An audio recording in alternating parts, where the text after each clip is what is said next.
Bonjour et bienvenue dans cet épisode de Jardin d'automne, le podcast où on prend le temps de semer des idées pour qu'elles puissent se développer. Hello, comment ça va ? Je suis vraiment super contente de me retrouver au micro du podcast aujourd'hui parce que j'ai pris un petit peu d'avance sur les épisodes depuis qu'on a enregistré l'épisode avec Juliette. Et du coup, j'ai moins cette pression de devoir produire un épisode pour être à temps pour le suivant. Et donc ça fait déjà un petit peu plus de 2 semaines que j'ai pas enregistré d'épisode. Donc ça m'a vraiment manqué.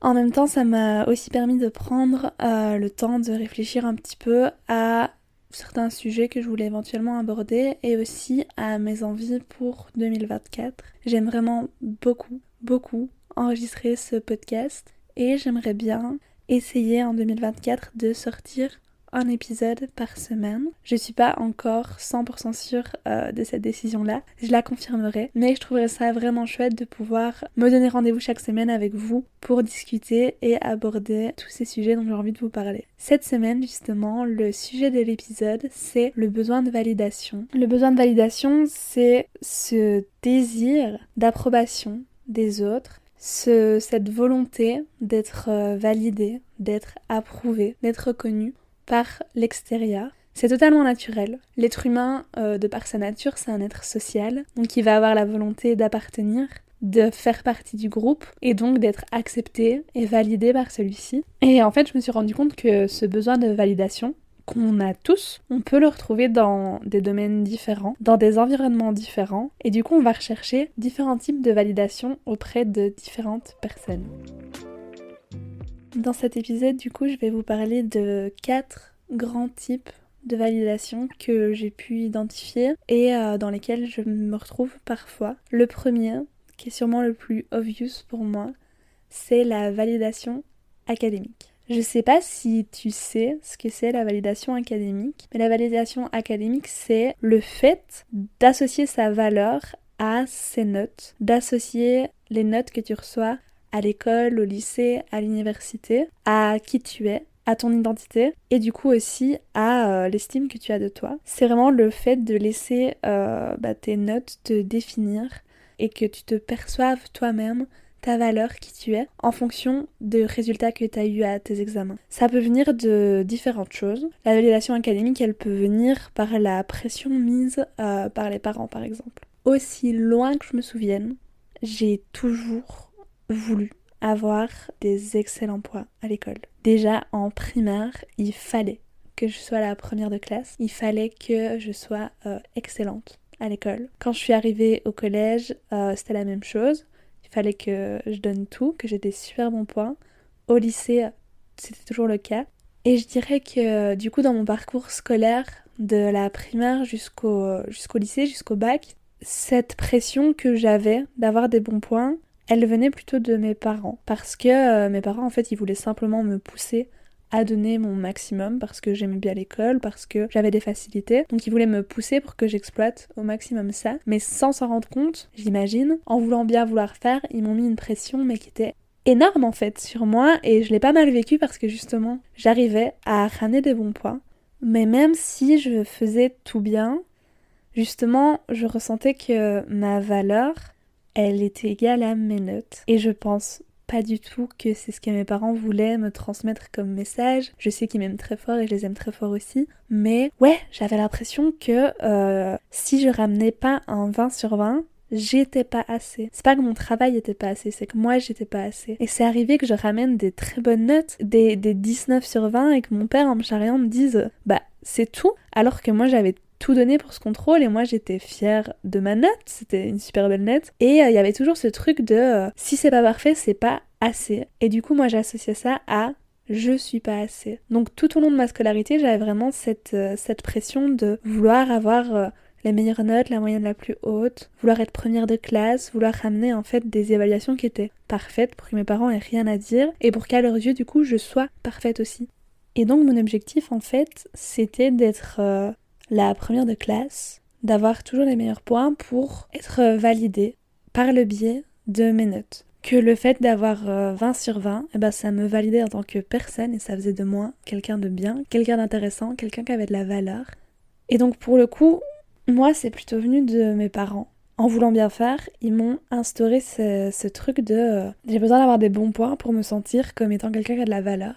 Et toujours à l'heure actuelle. Je suis en Master 2 à l'université, donc c'est ma 5e année à l'université en Belgique. Et j'ai jamais raté un examen.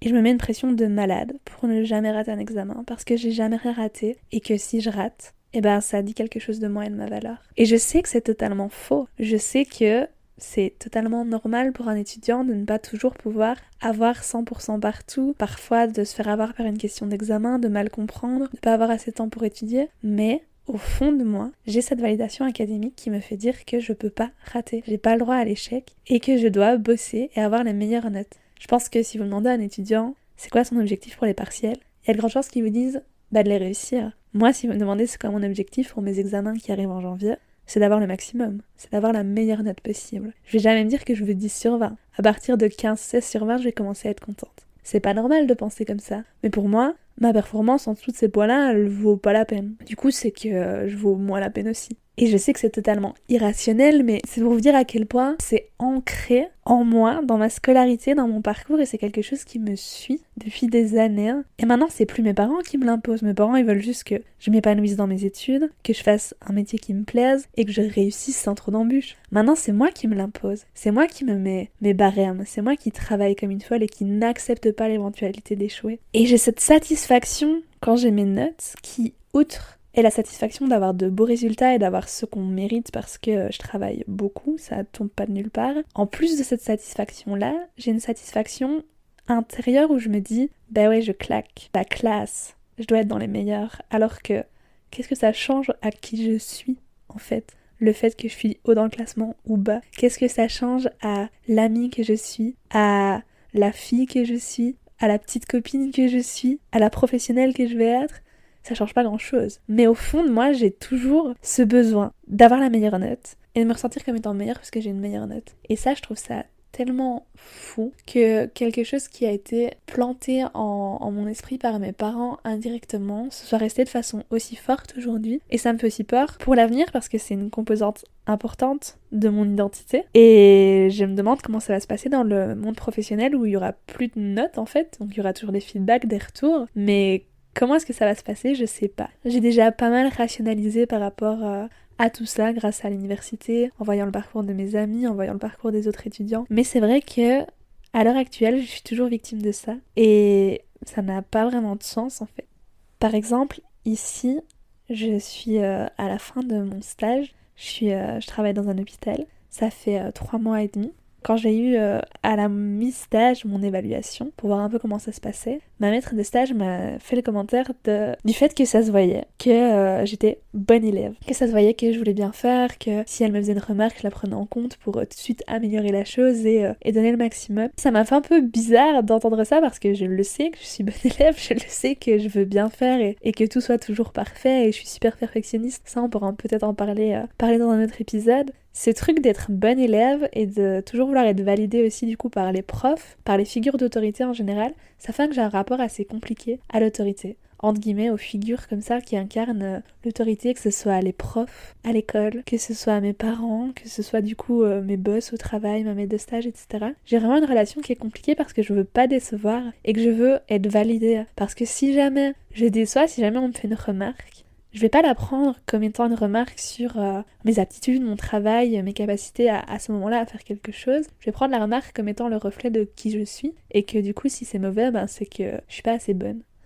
Alors que il y a un monde entre qui on est, ce qu'on fait et ce qu'on renvoie. Je suis vraiment quelqu'un qui a peur de la remarque, qui craint les commentaires négatifs parce que je vais peut-être avoir tendance à les associer à ma valeur et à qui je suis plutôt qu'à les prendre juste constructivement et à me dire je vais m'améliorer grâce à ça. Alors oui, je prends la critique pour m'améliorer, mais il y a quand même une part de moi qui a mal et qui va aller pleurer en rentrant. J'abuse, mais quand j'étais plus jeune, j'avais vraiment du mal à me prendre une remarque en classe parce que je faisais quelque chose de mal ou avoir une discussion un peu tendue avec des retours négatifs d'un prof ou quoi. C'était vraiment des choses qui me mettaient mal à l'aise. Et toujours maintenant, j'ai pas envie de décevoir les figures d'autorité qui peuvent entre guillemets valider mon travail et valider ma personne. Donc je pense qu'à ce niveau-là, j'ai toujours un travail sur moi à faire. Et peut-être que toi, t'écoutes ça et tu te dis bah ouais, moi aussi. Et je pense que la première étape pour pouvoir entre guillemets, s'en sortir, c'est de s'en rendre compte. Je vous ai dit, la validation académique, ce besoin-là, ça peut venir de la famille, des parents. Ça peut aussi venir de la culture de l'école. Si t'es dans une école à réputation un peu élitiste, où justement c'est mis en avant d'être le meilleur, d'avoir des bonnes notes, d'être intelligent, de bien travailler, tu vas inconsciemment te retrouver à chercher cette validation-là de tes profs, à chercher les bonnes notes, et en fonction du discours qu'il y a dans ton école, dans ton unif, bah tu vas peut-être chercher à avoir cette validation. Tu vas peut-être associer ta valeur en tant que personne à tes notes. Moi, je me souviens d'un prof, quand j'étais en 4e, donc en seconde, un prof de maths, j'étais dans l'option maths forte, qui disait à ses élèves qu'ils n'étaient pas dignes d'être dans cette option-là parce qu'ils avaient des mauvais points ou qu'ils n'avaient pas compris un concept. Mais à quel moment le fait de rater un contrôle de maths à 16 ans te rend indigne de quoi que ce soit? Genre c'est dingue d'oser dire ça à un ado qui est en pleine construction identitaire, de lui dire t'es pas digne de ça, alors que peut-être que simplement la personne elle a pas pu étudier parce qu'elle a eu un problème familial, parce qu'elle est en train de gérer des émotions difficiles à l'adolescence, enfin peu importe la raison, mais à quel moment on se permet de dire ça? Et donc si tu te prends des remarques comme ça dans ton école, ben peut-être que tu vas associer ta valeur à tes notes, et du coup tu vas chercher à avoir les notes les meilleures pour ne jamais te sentir trop peu. Et je vous ai dit évidemment le besoin de validation académique, il peut venir directement de soi, quand on est trop dur envers soi, perfectionniste et qu'on s'impose des standards à atteindre et qu'on se perçoit à travers de ce qu'on atteint ou pas. Et ce besoin-là, ce besoin de validation académique, il va faire qu'on va toujours chercher à avoir les meilleures notes possibles pour avoir la plus haute valeur possible. Et ça peut mener ça au fait de juste s'épuiser, à toujours essayer d'avoir le maximum, à être déçu de soi alors qu'on a tout donné et que la note qu'on a reçue c'est pas celle qu'on voulait. Et en fait ça peut mener à des gros problèmes au niveau scolaire, ça peut mener à du décrochage, à du dégoût, à de l'épuisement, à du burn-out. J'en parle dans un des épisodes du podcast, mais le fait d'être toujours à la recherche de la perfection au niveau scolaire alors que, soyons honnêtes, on peut pas toujours l'atteindre, ça peut vraiment amener à une relation compliquée envers l'école et envers soi-même. Donc je pense qu'il faut pouvoir aussi péter un coup et prendre du recul et se dire que c'est que des notes au final et que même si un jour tu rates un contrôle, ça fait pas de toi quelqu'un de moins bien et tu vas pas rater ta vie. Zen, respire un coup. Prends 5 minutes pour réfléchir. Dis-toi que dans 5 ans, ça aura plus d'importance, la note que tu as obtenue à ce contrôle. J'avais aussi envie de vous parler d'un autre type de validation, parce que moi je trouve que j'ai pas mal vécu en grandissant, c'est la validation que j'ai envie d'appeler la validation familiale. En fait c'est simplement vouloir que nos parents valident nos décisions. Et si c'est pas le cas, c'est peut-être se sentir un peu nul ou un peu moindre parce qu'on n'a pas cet appui des personnes qui sont des personnes très importantes pour nous. Il y a un besoin de reconnaissance, je pense, de nos parents parce que ils nous ont fait, ils nous ont élevés, et on a envie de leur montrer que ce qu'on fait, ce à quoi on s'intéresse, ça vaut la peine. Et quand il n'y a pas ce retour de leur côté, quand il n'y a pas un accueil de nos décisions, de nos choix, de qui on est, ça fait mal, et je pense que c'est un besoin qu'on a tous, juste de façon innée, du fait de notre attachement à nos figures parentales. On a envie qu'ils nous valident, on a envie qu'ils nous voient, qu'ils nous reconnaissent, et qu'ils nous aiment pour qui on est, et qu'ils nous donnent de la valeur en tant que personne. Et quand c'est pas le cas, c'est pas chouette. Et du coup, ça peut arriver qu'on se conforme à ce qu'on sait que eux veulent pour nous. Comme ça, on est sûr qu'ils nous valident. On peut totalement se repasser pour quelqu'un d'autre et se convaincre que ce quelqu'un d'autre, c'est nous. Parce qu'on a peur que si on est nous-mêmes, nos parents, ils vont pas nous valider, ils vont pas nous aimer, ils vont pas nous accepter. Et en fait, ça peut faire aller totalement à l'encontre de notre épanouissement, de qui on est. Et si on se base là-dessus et qu'on choisit des études qui sont pas celles qu'on veut, si on a un style vestimentaire qui est pas le nôtre, tout ça pour plaire à nos parents et être validé par eux, sur le long terme, je pense que c'est pas top. Et en même temps, c'est pas top non plus de pas être validé par ses parents. Si tu sens que toi, ton chemin, c'est pas celui que tes parents avaient pensé tout tracé pour toi, c'est important de pouvoir ouvrir le dialogue. Alors je sais que c'est compliqué. Je suis la première à avoir du mal à parler à mes parents. Je suis la première à avoir du mal à parler tout court en fait. Mais je pense que c'est important de pouvoir ouvrir le dialogue pour que vous puissiez aussi vous rendre compte que c'est pas parce que vos parents ne valident pas votre choix de métier, d'études, de partenaire, d'appartement. Peu importe en fait la décision que vous avez prise, il y a de grandes chances que c'est pas parce qu'ils valident pas ça qu'ils vous valident pas vous et qu'ils vous aiment pas vous et que vous avez une moindre valeur à leurs yeux, que vous avez perdu en valeur parce que vous avez fait ce choix-là.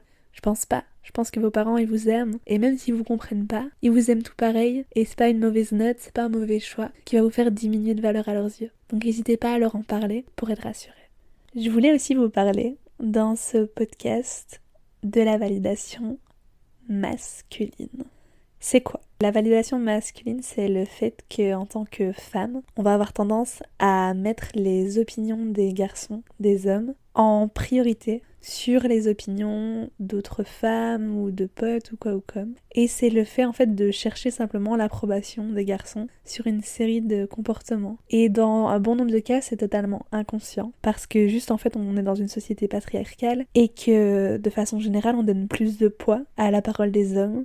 Et du coup ça arrive souvent que sans s'en rendre compte en tant que fille, on cherche l'approbation de la gente masculine. Ça peut passer par le fait de tout faire pour plaire. Si t'es dans ta classe, t'es dans ton groupe d'amis, t'as envie que les garçons ils te remarquent, t'as envie que les garçons ils te trouvent drôle, ils te trouvent jolie, ils te trouvent intelligente. Et tu t'en rends même pas compte en fait, mais le fait que eux pensent ça, ça a plus d'importance pour toi que le fait que ta pote à côté pense ça de toi. Et ça peut même arriver que du coup tu sois plus toi-même, juste pour plaire à un garçon, que tu changes tes sens d'intérêt, que tu fasses semblant de t'intéresser à certaines choses pour paraître plus intéressant, et te sentir cool, te sentir validé, sentir l'intérêt du garçon envers toi. Ça passe aussi par le fait de se maquiller, pas pour soi, mais pour être jolie pour les garçons. Par le fait de mettre certaines tenues pour sortir et pour plaire. Par le fait de s'épiler. Je sais bien que quand je vois mon copain le week-end, bah, je m'épile. Quand je le vois pas, je m'épile pas. Mais ça c'est con, mais c'est simplement parce que dans la société, je sais qu'aux yeux des hommes, un corps sans poils, c'est plus beau qu'un corps avec poils. Donc je le fais. Ça peut aussi impacter le rapport au corps. Le corps beau, le corps parfait, c'est le corps qui plaît aux hommes. Donc si un mec pense que ton corps est joli, ben tu vas te sentir bien, tu vas te sentir sexy. Par contre, si ton corps il plaît pas à un garçon, aïe, aïe aïe aïe, la pilule elle va pas passer de la même façon. Ça peut aussi t'amener à sortir avec des gens ou à être ami avec des gens qui ne sont pas forcément les bonnes personnes pour toi parce que ce qui t'importe c'est d'être validé. Parce que ce qui t'importe c'est de plaire, d'intéresser, d'intriguer, de faire rire, de paraître intelligent, de paraître drôle. Et en fait, ce besoin tout le temps de chercher de l'attention, ça peut simplement faire que tu te retrouves avec les personnes qui t'en donnent sans que ces personnes soient les personnes qui toi t'intéressent. Et je pense que c'est vraiment ancré dans l'inconscient collectif des femmes, ce truc de vouloir plaire, vouloir être parfaite, vouloir toujours être bien habillée, bien présentée, alors que les mecs en général ils en ont rien à foutre, ils arrivent comme ils sont et ils s'en foutent de savoir si les autres vont aimer, alors que une femme va avoir tendance à faire plus attention. C'est le fait d'être fière, d'être flattée quand un garçon te complimente, alors que si ta pote t'a fait le même compliment plus tôt dans la journée, si t'as pas fait la même sensation. C'est aussi le fait quand t'es en couple depuis longtemps et que t'es super bien avec ton copain, te dire des fois ça te manque un peu, le fait de te faire draguer, de te sentir regardé, en fait juste d'être validé par le regard masculin autour de toi. Et ce besoin de validation là, je pense qu'il a besoin d'être explicité pour qu'on puisse s'en rendre compte, pouvoir se poser la question de savoir si les choses on les fait pour soi, parce que t'as totalement le droit de te maquiller pour toi, parce que tu te sens belle, de mettre ta tenue parce qu'elle te plaît, à toi de t'épiler parce que tu te préfères comme ça, peu importe, mais c'est important de pouvoir expliciter ça pour se poser la question de est-ce que les choses je les fais pour moi ou est-ce qu'au final les choses je les fais pour le potentiel regard masculin qui se posera sur moi. Et le dernier besoin de validation dont j'avais envie de vous parler ici dans l'épisode, c'est vraiment de façon plus large le besoin de validation par les pairs, le besoin de validation extérieure par les proches. C'est je pense le fait de vouloir briller un peu aux yeux des autres et d'être le centre du groupe, le centre d'une conversation, d'être populaire. La popularité en grandissant à l'adolescence, c'est quand même un facteur qui est assez important. Plus t'es populaire, plus t'as de la valeur aux yeux des autres. le fait aussi d'avoir beaucoup d'amis. Ça peut te faire penser que le fait que beaucoup de personnes t'aiment, ou en tout cas aiment ce que tu renvoies en tant que personne, que tu as une plus grande valeur, et le fait que du coup tu aies peut-être peu d'amis, c'est que t'en vaut pas la peine, alors que c'est absolument pas corrélé. Les réseaux sociaux aussi, je trouve que ça amène ce besoin d'être validé par les autres, que ce soit par le nombre de likes qu'on a sur une publication, que ce soit le nombre de messages qu'on reçoit de façon un peu quotidienne ou pour des occasions, les anniversaires ou les choses comme ça. T'as peut-être l'impression que parce que tu reçois pas beaucoup de messages, tu vaux moins que quelqu'un qui en reçoit des dizaines et des dizaines parce qu'il est super populaire ou qu'il a un gros cercle autour de lui. Et on a ce besoin un peu en nous en fait, de vouloir être validé par les autres, mais à ce niveau-là, j'ai envie de dire que si parfois tu sens que la quantité c'est important pour toi, si parfois tu te questionnes sur cette quantité, sur le fait d'être populaire, d'avoir beaucoup d'amis, d'avoir beaucoup de likes, d'avoir beaucoup de messages, pose-toi la question de savoir si ce qui est important pour toi c'est la quantité ou la qualité. Parce que c'est sûr que c'est chouette d'être validé par un grand nombre de personnes à l'extérieur. C'est sûr que ça fait plaisir d'être la personne populaire, la personne hyper sollicitée, toujours invitée partout, avec beaucoup de likes, ou qui renvoie en tout cas cette sensation d'être super bien entourée. Mais parfois c'est juste une impression, et tu peux très bien avoir simplement quelques amis, mais que ces amis-là te donnent toute la validation et le soutien et l'amour dont tu as besoin. C'est important de pouvoir faire la part des choses entre quantité et qualité, et c'est important de savoir que on a des personnes. J'espère que toi aussi t'as des personnes autour de toi qui peuvent t'amener tout ce dont t'as besoin et qui peuvent te faire sentir comme quelqu'un ayant de la valeur. Et si c'est tes amis, c'est que forcément ils pensent que t'en vaut la peine et que tu vaux quelque chose. Te laisse pas avoir par ce cercle de popularité, de volonté d'avoir le plus gros cercle, parce que c'est pas forcément le cercle le plus sincère. Donc moi je te conseille, quand tu paniques et que t'as l'impression d'être un peu le dernier du peloton à ce niveau-là, de te dire que c'est pas grave, en fait, si t'as pas 1000 personnes autour de toi, mais si t'en as déjà 2 qui tiennent vraiment à toi, alors c'est assez. Je vais clôturer l'épisode ici en vous donnant quelques conseils pour essayer de se détacher, même si c'est loin d'être facile, de ce besoin de validation. La première chose, c'est le fait d'être soi. Ça, je le dirai jamais assez, mais cette vie que vous avez, c'est votre vie. Et vous n'avez pas de temps à perdre à jouer un rôle, à mettre un masque. Soyez vous-même, soyez fou comme vous êtes, soyez drôle comme vous êtes, soyez grande gueule comme vous êtes, soyez timide comme vous êtes, peu importe, mais soyez vous. Et vous verrez au final que ça plaît. Ça plaît aux gens autour de vous, et les gens à qui ça plaît, ils resteront autour de vous. Je vous dirais aussi d'apprendre à faire des choses seul, parce que le fait de faire des choses seul et pour soi, ça amène une validation intérieure. Le fait d'avoir cette validation intérieure qui grandit, ça diminue en fait le besoin de validation extérieure. Si vous êtes fier de vous, si vous êtes convaincu que ce que vous faites c'est bien, que vous êtes une belle personne, que vous donnez votre maximum et que vous êtes satisfait de qui vous êtes, ça aura moins d'importance ce que les autres pensent.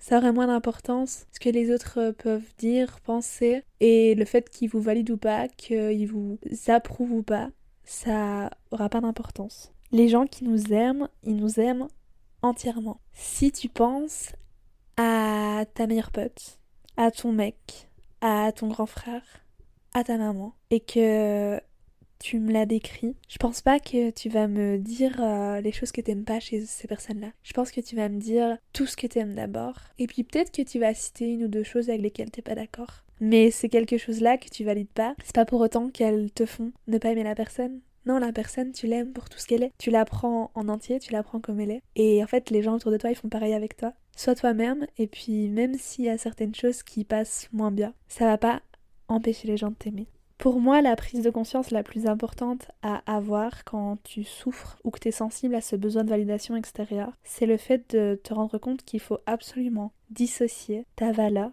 en tant que personne, ce que tu vaux, ce que tu es, de tes notes, de ton physique, de ton nombre d'amis, de ton nombre de likes, du poids que tu fais, du fait que tes parents sont d'accord avec tes études ou pas. Ta valeur, elle réside en tellement plus que ça. Ta valeur, elle est là parce que t'es quelqu'un de gentil, t'es quelqu'un de généreux, t'es là pour tes amis, parce que t'es intéressant, t'es intelligent, t'es curieux, parce que t'es sensible aux autres, t'es sensible à la beauté, parce que t'es artiste. Ta valeur, elle réside dans toutes les petites choses qui font que tu es toi, et pas dans des chiffres ou des notes ou des résultats. Il faut prendre du recul, vraiment, quand tu paniques, quand t'es dans un bad, parce que tu dis je suis une merde en fait. J'ai raté mon examen, je suis une grosse merde. Parce que j'ai grossi, je suis une grosse merde. Parce que ce mec-là, il a dragué ma pote et pas moi. Je suis une grosse merde. Les garçons, ils me voient jamais. Faut juste que tu prennes du recul et que tu te dises que, en fait, on s'en fout de ce que les autres y pensent.